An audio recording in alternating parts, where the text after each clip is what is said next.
કીધું છે કે જે કુળમાં જે ઉતરે તે કુળ પર તે જાય, મચ્છ કચ્છ જલમે તરને પંખી ગગન ઉડાય, માછલાને કાચવાને પાણીમાં કેમ તરવું એની કે ટ્રેનિંગ આપવામાં આવતી નથી, પંખીના બદલાને આકાશમાં કેમ ઉડવું એની કે નિશાન નથી, ઈ એના લોહીના ગુણ છે, એમ આ પણ અમારા લોહીના ગુણ છે. કલા અમને ભરેલી, રાગ પાગને પારખું નાળીને વરી ન્યાય, તરવું તસ્કરવું તંતરવું આઠે કળા હોય આ. તમારી સમક્ષ અમારો બાળ કલાકાર, હવે તો યુવાન કલાકાર છે યશવંતભાઈ, આજથી 20 વર્ષ પહેલા જ્યારે આપણી ભારત સરકારે આ ભવાઈ મંડળને રાજસ્થાનના 90 પ્રોગ્રામ આપ્યા, ત્યારે યશવંતભાઈની નાની ઉંમર અને રાજસ્થાનની ધરતીમાં જઈ અને રાજસ્થાની ભાષામાં એક લેરિયા નામનું ગીત લેવા છે, જેની અહીંયા અત્યારે માગણી છે. અને જ્યારે અમને તેડાવ્યા ત્યારે પણ કેળ આવ્યું હતું કે રાજસ્થાની લેરિયું તો લેતા જ આવજો. તો એ રાજસ્થાની લેરિયું ભાઈ શ્રી યશવંતભાઈ આપણી સમક્ષ લઈને આવે છે, જેને સંગીતમાં સહકાર આપે અમારે કેશિયા માસ્ટર સુખદેવભાઈ, અમારે ઉસ્તાદ મધુસૂદનભાઈ જાની, અમારે જાંજ માસ્ટર નવલભાઈ ને અમુભાઈ ની જોડી, આવા કલાકારો એને સંગીતમાં સાથ આપે. તો આ કલાકારોની કદર રૂપે કોઈને પણ મોજ આવે, પરાણે નહીં, મોજ આવે, ઉમંગ આવે, તો બક્ષિસ નિમિત્તે 100 રૂપિયા, 200 રૂપિયા, 500 રૂપિયા આપી શકાય. હવે આપણી સમક્ષ રજૂ થાય રાજસ્થાની લેરિયું.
લઈ જાઓ. જય ગુજરેશ્વરી. પધારો. કેવા છો? આહિર છું. આહિર્યા. તો અહીં સુધી આવવાનું કારણ? એક રાજહિતના ખબર આપવા માટે. શું કહ્યું? રાજહિતના ખબર. પણ યાદ રાખજો કે જૂઠા સમાચાર આપનારને પાટણપતિ ભયાનક શિક્ષા કરે છે. તો સુભા સાહેબ ખબર એ છે તો કે રાડિયાસનો વારસદાર બાર નવગર બોડીદર ગામે દેવર પટેલે ત્યાં ઉછેરે છે. શું કહ્યું? મહીપાલનો દીકરો હજી જીવે છે. સેનાપતિ આવ, બોડીદર ગામને ઉજાર કરો. રાણા રાય જેટલા ટુકડા કરી દેવરાજ પટેલને કચેરીમાં હાજર કરો. સુભા સાહેબ એમ થકી જવાથી કઈ નહીં વળે. એ દેવર પટેલની પાછળ હજારો જાડા કાંજ વાળા આહિર જુવાનો બેઠા છે. તો એની ગાયે વેચરાઈ જતા વાર નહીં લાગે. માટે જે કામ કળથી થશે ને એ કામ બળથી નહીં થાય. સુરતની પ્રજા ઉશ્કેરાઈ જાય એવો ખ્યાલ મારે નથી આપવો. તો તમે જ રસ્તો બતાવો. રતોઈ સુભા સાહેબ દેવર પટેલને જુનાગઢ બોલાવો, અટકમાં રાખો, સીધી રીતે નવઘરને ઠોકી દે તો જામથી કરવામાં મજા આવે. સુભા સાહેબ આ ભાઈ કોણ છે? એ મારી વહુ છે ને. કોણ છે હે, એવું તો જોઈને. શ્રીમતીજી ચાકર છે. અમારે ગુજરાતમાં શ્રી સર્વાની ભાવના મૂર્તિ છે. તમારી માફક સ્ત્રીઓને ઘૂમટામાં નથી પૂરી રાખતા. બહુ સમજ્યા? મજાના વિચારો છે. હવે મને રજા છે. નહીં. તમે રાજના અતિથિ છો.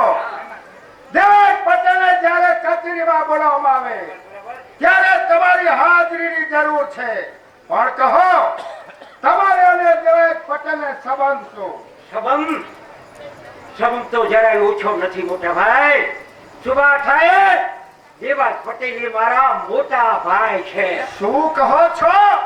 દેવરાજ પટેલ તમારા મોટા ભાઈ છે. હા. અમે સાંભળ્યું છે કે ગુજરાત કરતા સુરતમાં સંપ વધારે. છતાંય તમારા ભાઈથી વિરોધ બોલવાનું કારણ? કારણ ઈ કે હું ઉગતા સૂર્યને અરગાપું ને એવી મારી. વાહ વાહ, ઘણા ઊંચા વિચારો કહેવાય. ક્રાંતિકારી વિચારો છે. સરસ. મહારાજે મોંઘે હા આ મહેમાનનો ઉતારો તમારે. 3 મહિના અમારી જ રોકાવાનું તમારે. હા.